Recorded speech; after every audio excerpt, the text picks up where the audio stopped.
A puzzle created in 1974 has stumped many people for many years, and until the early 2000s, the only people who could solve this puzzle were absolutely brilliant people. In the 2000s, as computers came around, we found some algorithms to solve the puzzle that is none other than the Rubik's Cube. And I'm just going to keep mixing this up right now. The mix-up can be completely random. It can only be so many turns away from complete no matter how many times you turn it. So I will completely mix it up. Anybody could do this. I'm just mixing up a little bit more. So for the purpose of this demo, we're going to use the white side as the top side. The first thing that we're going to do is we're going to get a white cross across all of these pieces right here. It's a very simple maneuver, but we get the white cross, and then we can go on to the next step. So I will do that very quickly. And just like that, we have a white cross. Now our next step is to get each of the pieces extending from the white cross on the sides to continue down and match colors. So I am going to go ahead and alter these pieces so that they match the correct colors. Let's see here. There we go.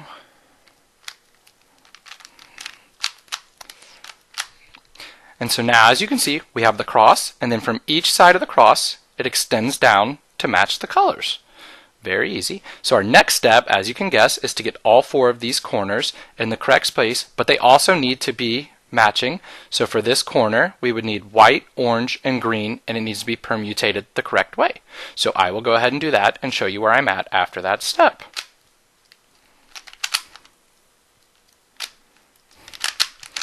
And many people think that solving a Rubik's Cube is just super hard and only brilliant people can do it, but that is just really not the case. Just about anybody could really solve this if they wanted to put the time and effort into learning how to do it. It's just something that takes time and practice. So let's see here. Okay, so as you can see now, I have the complete white face solved along with the whole row right here. And you can see each side matches, the three bottom pieces match up with the middle piece for each side. It's the same way each side. So the next step is to solve these all of these edge pieces right here. So here, here, here, and here. There's only four of them. We need to get the right pieces in the right spots with the right rotation, because if I had a blue and orange piece placed right here, and the blue was on this side and the orange was right here, that wouldn't be correct. So we need the blue where the yellow is right now and the orange where the blue is. So I will go ahead and do this really quick permutation to the cube that will allow it to both be in the correct place and with the correct colors facing the correct sides. And it really does not take that long. Just like any of these steps, none of these steps are too complicated to do, nor do they just take too long. It just takes a little bit of memorization, and as soon as you have the memorization done, it's all a cakewalk from there. So, as you can see, I believe with the cube, yep, right now you can see the whole bottom side is solved. The white, and then each one of these sides. So the next step, as you can tell, will be to solve the top part now. And so the first thing that I'm going to do is get a cross on this side. So just like the other side, I'm going to get that. But I have to do it in a certain pattern that won't disrupt the rest of the cube. And people have just found the algorithms that I'm going to do right now that just basically get you that cross on the bottom side of the cube without messing up the rest of the cube. And so as you can see right here, the rest of the cube completely the same, but now I have a cross on the bottom. So the next step is I'm going to get the corners into the correct spots once again without messing up the entire cube.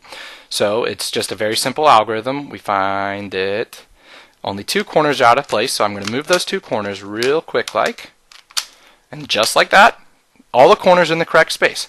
So all the pieces are in the correct spaces except the edges on the top side. So what I need to do is get all of the yellow pieces facing this way. And once again, just like always, it's a very simple algorithm that gets the cube from one place to another. So I'm doing that algorithm right now. So now, as we can see, the yellow side is solved. Looks like a couple corners were out of position, got moved out of position, so I'm going to fix that very quickly. It should just take a couple seconds to get those solved. Sometimes the permutations, they do that to you. You can't always expect the cube to be perfect for you. It's not our best friend ever. It's a lot of luck based for the records. The record right now is currently 5.25 seconds. As you can see, I'm taking quite a bit longer than that right here. So some people are just quicker than others. That's just the way the world works. I'm not the fastest ever. And so now we are at this phase where the only thing that we are missing is the edge pieces. The orange side is solved, but we have 3 edges all off. So we do another one quick permutation to do the cube real quick. Rotates those without messing the rest of the cube up. And just like that, we have a solved Rubik's Cube.